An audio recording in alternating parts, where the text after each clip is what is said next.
Wasn't as sexy as I thought it'd be. Hello, how are you? My name is Lauren, welcome back to my channel, Elements of Style. Today I'm going to give you 5 ways to keep your hair out of your face that don't involve a headband or a hair tie. Before I get into any of that, I just want to say this is my regular hair. I have what someone might call normal hair, though there's no such thing as normal hair.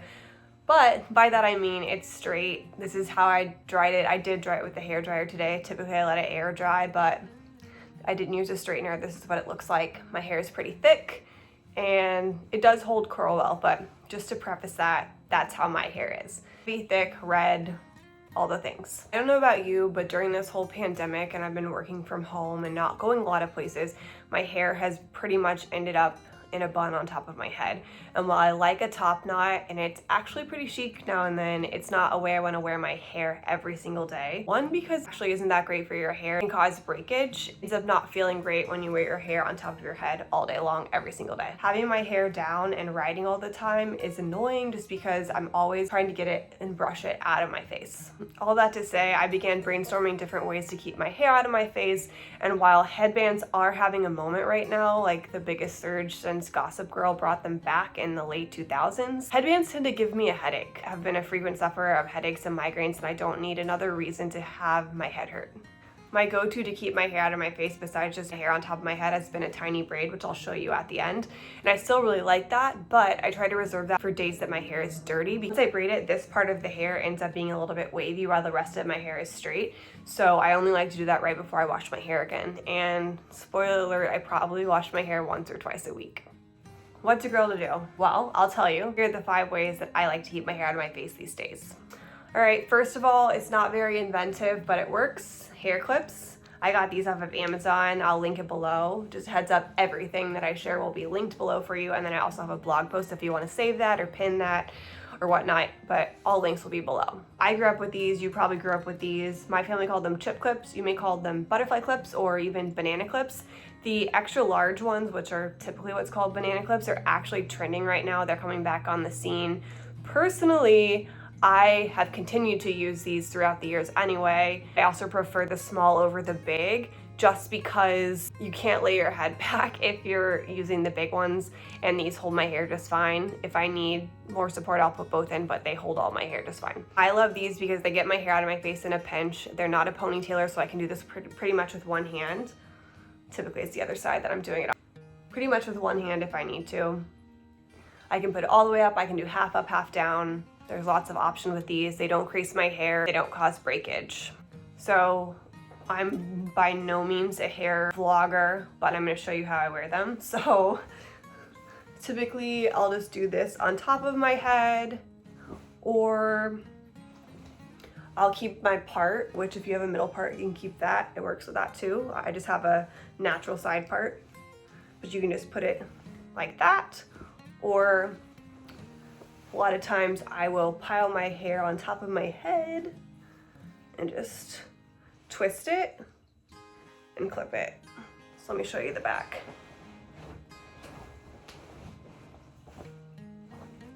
Here's how I did it. Let's see. Ta-da! So yeah, this is my most used option. I also will use this when I'm drying my hair, just to break up the drying and like dry this part first and the second half. So I use these all the time. So I try to keep at least one in every room of the house for easy access. All right, my next one is a bandana. I like to fold it, take it like this in half, and then just kind of roll it. I'll show you the final product, but it's just skinny. And you're gonna wear it like a headband, but what's great about this is that it's not gonna give you a headache. So I've been doing this for a while. I love to do this during the summer to keep my hair out of my face, but I would just make sure to tie it in a square knot, which is just right over left, left over right. So right over left, and then you're doing the same exact one because it's now on the left side, so left over right. There we go. Yeah. So I typically will leave the little bunny ear parts out, but you can also just flip it around. See, make sure your little piece stays wrapped. You can flip it around and use it as a headband this way.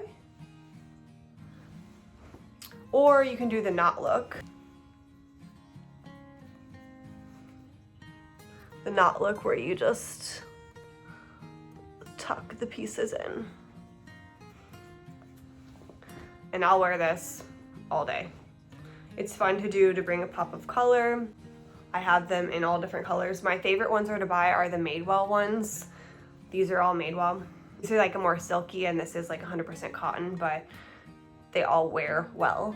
If you want a little bit more dramatic, I really like these silk-like scarves from Amazon. I have 2 of them. It's more pinky purple, and they're big. I'll show you. They're a lot bigger, so you're able to be more dramatic, and you're just gonna do the same thing. Start in half and then roll it into a skinny line. These give a lot prettier of a knot look if you want that vibe. I also love to do a big old bow on my head.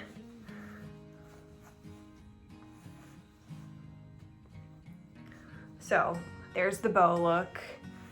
If you just want the knot, you can tuck those pieces.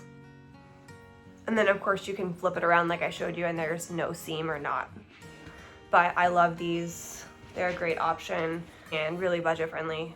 All right, what I'm gonna show you next is a silk hair tie, and I know you think you've heard of them before, which you probably have, but not like this one, because I hadn't heard of them until I'd seen this one. Unfortunately, they're pretty much sold out everywhere, but I just wanted to share it. So silk hair ties are good because they, like most of the things I'm sharing now, don't cause breakage and don't cause creases. I have the other hair ties that are like the curly Q, plasticky ones, and then just the stretchy elastic ones, and I use those. But most of what I'm showing you here are things I do to my hair after I've just washed it to kind of preserve the wash as long as possible and not just throw it up in a ponytail on my head. So this is something I'll use, like I'll sleep in this at night if I just washed my hair, or if I just want to keep my hair out of my face.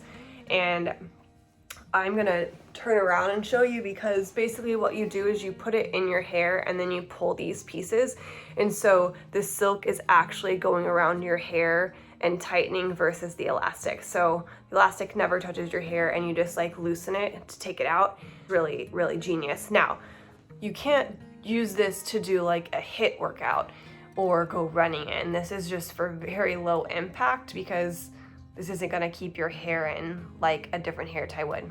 Don't go running in this. Don't complain that you can't go running in it, because that's not what it's made for. So here we go.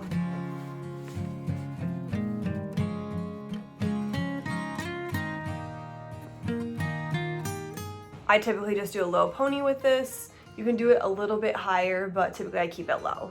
Up next is a French pin or a U-pin or a hair fork, whatever you want to call it. I remember seeing these in elementary school in the 90s. I think I had a teacher who used to wear them. Miss Gentry, if you're watching this, I think you used these. But this is a 4-inch hairpin. Most of them are this size on Amazon. I found some elsewhere that I also linked below that go up to a size 5.5 inches. I am fine with this 4-inch one just because I have shorter hair right now, but if you have longer hair that's especially thick or curly, you might opt for a bigger one. I was really skeptical of these, and honestly I had to watch a YouTube video on how to use it, and I'll link that for you, because again, I'm not gonna show you fancy hairstyles with it. I'm just gonna show you how I use it. But basically why these are cool is because, again, it isn't gonna cause a crease and it's not gonna cause breakage. However, I will say, because my hair is straight, whenever I use this and I take it down, it will sometimes kind of like adapt to the twirling of the hair that I put it in. It doesn't get a crease like a ponytailer would or something else. For a while, you can tell like, oh, I was wearing a hair clip, how it was twisted in my hair, because what you do for this is you twist it. And I'm gonna turn around, but basically this is curved, okay? And so what you want it to be is used against your head. You want the curve to match your scalp. The trick with these is you start with it backwards. So you start with it with the curve away from your head, and then you flip it once it's in your hair. So here it is, the curve away from your head. You put it through your hair, you flip it and push it in, and it not only is now curved with your scalp, but it's holding your hair in. It's really confusing. I'll show it to you, and then I'll put the YouTube video below, because I'm not the master of this, but I do know it works. So here's one way I like to use it.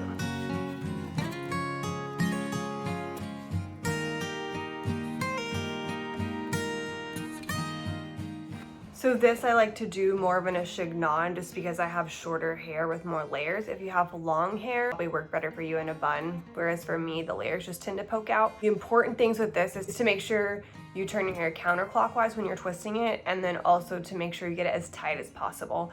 So this one's probably the hardest in my opinion, but like I said, I'll link the YouTube video below. Last but not least, we have the spiral bobby pins, which I actually was the most skeptical about these over any of the new things I tried compared to the French pen, and this is actually a lot easier than the French pen.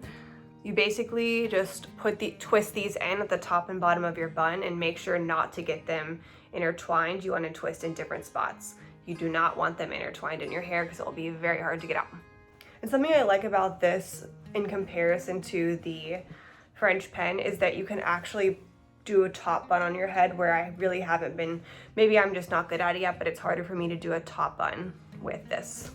So it doesn't really matter which way you twist in this case, but you do twist and then you literally just spiral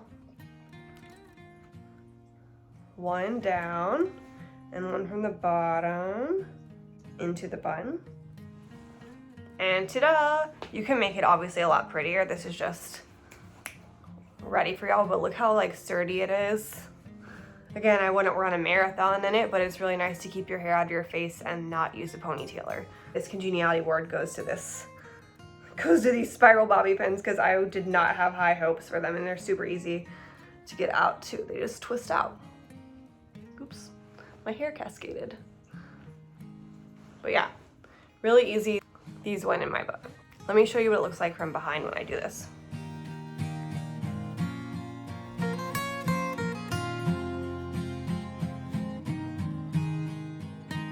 I obviously didn't pay attention to the top part, but that's what it looks like, super easy. And then 3 more things I wanted to share. I know I told you I was gonna give you 5, but I wanted to share 3 other things that are oldies but goodies that I just wanted to share because I do use them. They're not groundbreaking, but yeah.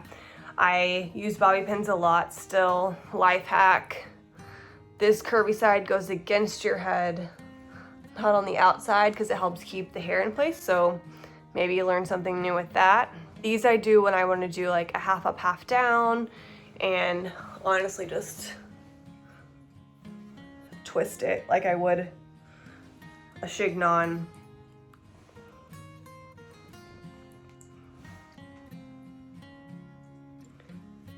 And do a little X, so that's what it looks like. And here it is from the back.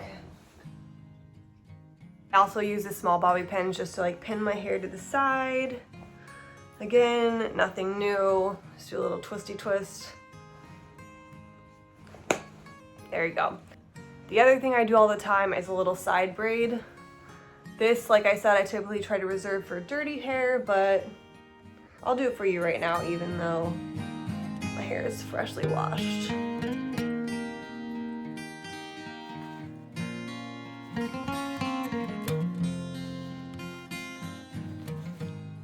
Go-to is just to keep it out of my face. So really pretty if you want to do like a low bun with it. You could do the spiral bun, you could do a bun with these if you're talented enough, or even clip it back too. Combine the things. Last but not least, like I said, I'm not a huge headband person just because of headaches, but I have been wearing this one a lot, and it's pretty loose. It's not too tight, and I haven't had any headaches from it, so I'll link that one below for sure because it's a good one. It has this black braided detail, and it's just cotton. It's not velvet or textured, so it can be worn year-round. Anyway, I hope you enjoyed these tips. If you have any other ways you like to keep your hair out of your face that I did not mention, please let me know. I'm always looking for different ways to do my hair and to keep it out of my face. So I'll stop touching it, and so I'll stop touching my face. If you like this video, please give it a thumbs up and hit subscribe. I can even get the details for this post on elementsofstyle.com, and you can follow my Instagram and keep up with my everyday life at elmolinas. Thank you so much for watching.